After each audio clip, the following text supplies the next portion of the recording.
ஒரு கோரிக்கையை விடுத்திருக்கிறார். கொரோனா காலத்தை போல தற்போது பொதுமக்கள் பணியாற்றக்கூடிய இடங்கள் அலுவலகத்திற்கு சென்று பணியாற்றக்கூடிய சூழல் கட்டாயம் என இல்லாதவர்கள் வீட்டில் இருந்து அவர்களுடைய பணியை தொடர வேண்டும் என ஒரு கோரிக்கையை வைத்திருக்கிறார்.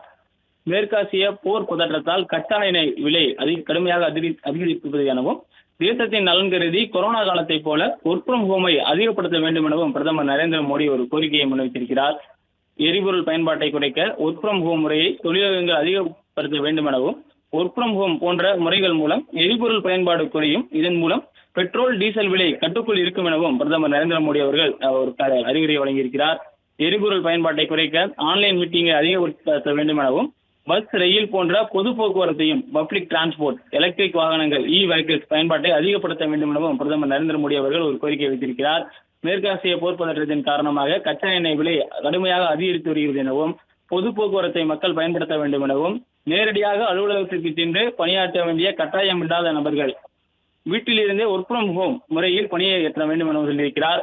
அதன் தனியாக அவர்களுடைய பிரத்யேக பயன்பாட்டிற்காக பயன்படுத்தக்கூடிய வாகன பயன்பாடுகளை குறைக்க வேண்டும் எனவும் அவர் கோரிக்கை வைத்திருக்கிறார். பொது போக்குவரத்துகளை பயன்படுத்துவதன் மூலமாக பெட்ரோல், டீசல் மற்றும் எரிபொருளுடைய விலை என்பதை கட்டுக்குள் இருக்கும் என்கின்ற வகையில் கொரோனா காலத்தை போல ஒர்க் ஃப்ரம் ஹோமை அதிகப்படுத்த வேண்டும் என பிரதமர் மோடி அவர்கள் ஒரு கோரிக்கையை வைத்திருக்கிறார். பிளே ஸ்டோர் மற்றும் ஆப் ஸ்டோரில் இருந்து பாலிமர் செயலியை QR கோடு மூலம் பதிவிறக்கம் செய்யுங்கள். செய்திகளை உடனுக்குடன் பெறுங்கள்.